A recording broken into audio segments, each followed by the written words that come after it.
Salmon. Devant parer, un tir, ça rate la cible. Attention, le rebond est bondissant. Ça le dit.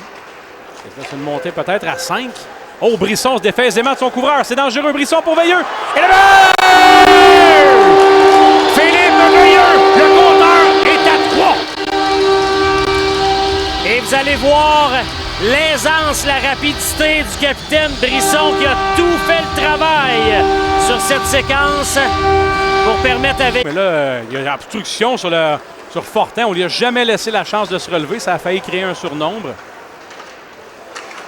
Le jeu qui se poursuit. Devant le filet, c'est le but! Ce sera le premier en carrière de quelqu'un et ça fait 1-1. Bon, la rondelle est sortie du coin de la patinoire. J'ai l'impression que on a été surpris du côté des Foreurs. Là, on va revoir la séquence. Là, bataille derrière le... Meyer. On va sans son partenaire Ewens. Un peu plus bas, c'est pour Fontaine. C'est bien fait en diagonale. À Ewens, point d'appui, s'avance. C'est dangereux. Bloqué par Beaunoyer. Pas de retour. Il a regardé légèrement au-dessus de son épaule. Ça semble avoir... Il s'est remis devant, coupé par Paris. Et les Foreurs décampent. C'est mené par Caroline. Remet devant, ça va aller à Durocher. L'arrêt à bout portant de Deneau. On s'en sort bien. Oui. La couverture était assez ordinaire là-dessus, effectivement. Le risque que tu prends quand tu as 4 attaquants. Lebel, il a Rousseau comme option. Et le but! Tir parfait, partie supérieure. Et les Foreurs sont épouvantables avec un joueur en plus. Épouvantable. On avait été en mesure de s'en sortir en quittant le territoire, mais c'était carrément les Remparts qui avaient initié la sortie quand même. Mais là, on a... À son tour de remettre, c'était pas évident pour personne. La belle s'amène, c'est brouillon là, en fin de deuxième d'un côté comme de l'autre. Howard, il a de l'espace, belle séquence, il reprend la rondelle, un tir de but!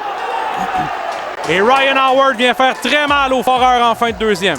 Oui, avec 61 secondes à faire, son jeu qui avorte, mais la rondelle lui revient en plein dans l'enclave. Il est en mesure de battre Beaunoyer du côté de la mitaine, à la patinoire, pour faire 3. Un tir repoussé par le biscuit du gardien. Un peu plus, c'est Bonder la mettait dans son filet, là, bien malgré lui. Brisson tombe. Ça va permettre à Brennan de s'amener. Un tir de but! Partie supérieure, 4-1, Québec. Quel tir! Honnêtement, là, c'était du tir-poignet. Quel lancer du défenseur. On reçoit la passe et on dégaine rapidement. Et on surprend Beaunoyer cet après-midi pour les Foreurs.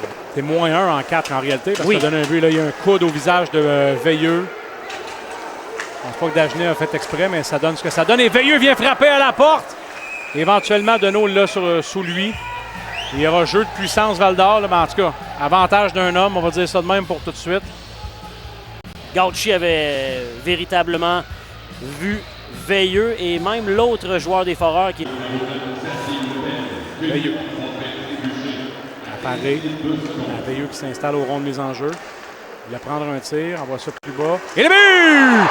Nathan Brisson vient d'alimenter un jeu qui est préparé et ça fait 4-2. Ouais, celui de toute beauté et sur l'avantage numérique, ça va faire du bien. Hein? Brisson complète le travail de cette belle mise en scène qui est partie de Veilleux et de Durocher. Vous allez le revoir à l'instant. Il y a assurément moins de gaz dans le réservoir. D'ailleurs, Brisson peine à aller chercher. Ça touche le gardien. 1, 2, 3, 4, 5, c'est correct. Sauf que Straka marque dans une cage béante. Ça a été trop tard pour les Foreurs ce soir.